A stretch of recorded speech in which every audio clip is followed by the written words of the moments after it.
Are you ready to hire an associate photographer, but you're feeling really overwhelmed by the process? It took me almost closing down my business before I finally pulled the trigger and hired an associate photographer. Once I did that, everything changed. My stress went down and my sales skyrocketed. So if you're ready to finally hire an associate photographer, I'm telling you everything you need to know step by step on how to hire one that's actually going to help your business flourish.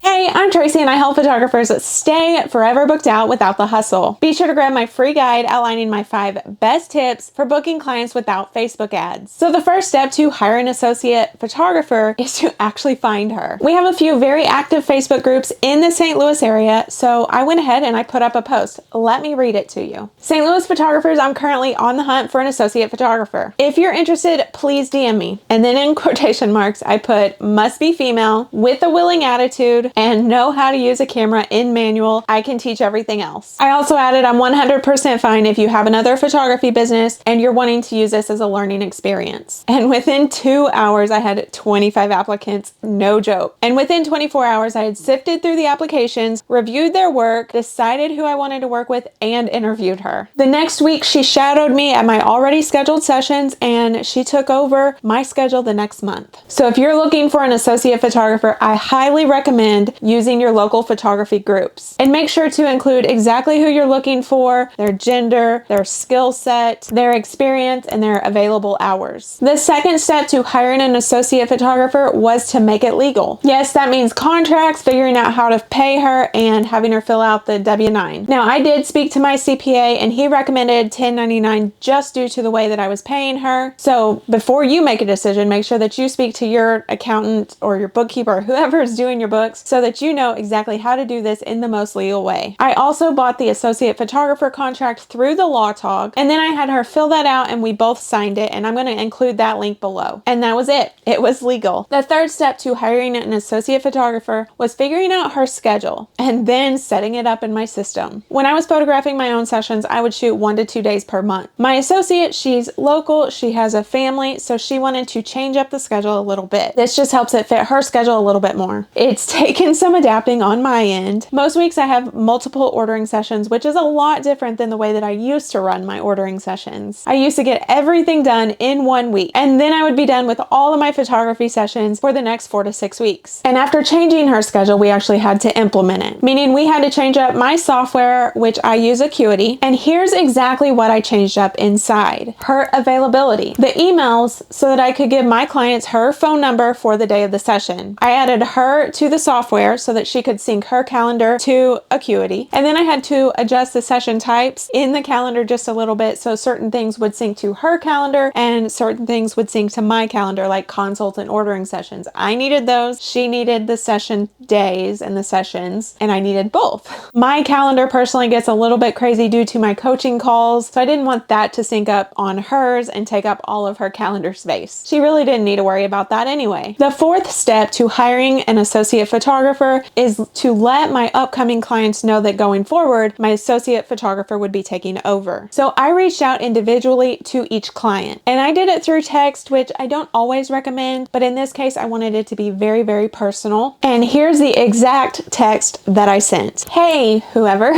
this is Tracy with Boudoir by Tracy Lynn. And then I said that I sent out an email a few weeks ago, letting my clients know that going forward, my new associate photographer would be taking over. Her name is Ashley and she is amazing. Here's some more information about her and her past work, and then I linked my blog post that I had just written about her. We're also giving everyone an extra 30 minutes for their session, just to make sure they get every photo they want and need. Then I added a little bit about adjusting the schedule because I did have to adjust the schedule right after. Everyone was very happy with the changes and the way that I reached out. I did have one client reach out and ask if I would waive the minimum purchase if she wasn't satisfied with the images. And here's my reply. So normally there is a minimum purchase, but I don't mind waiving that if for some reason you're not satisfied. But please know you're gonna adore Ashley. And I'm positive that you're gonna walk away with more confidence and feeling amazing. She's had so much experience prior to me hiring her, and I've trained her with the way that I work as well. You'll love her. She was very happy with that and super excited about the session. The fifth step to hiring an associate photographer is changing up your marketing strategy. Now, depending on your marketing strategy, this might just mean changing up your about page. But for me, there was a little bit more to it. I had to change up the about page, add her to my homepage. I wrote a blog about her, and then I had to switch up all of my emails in my email marketing strategy. I spent about a week getting everything just right within the strategy. Do you want my exact marketing strategy? Check out this video, how to get booked out as a boudoir photographer in 2023. The sixth step to hiring an associate photographer is making sure the transition is seamless. For me, I personally wanted to gift something to my clients. So we're giving each client an extra 30 minutes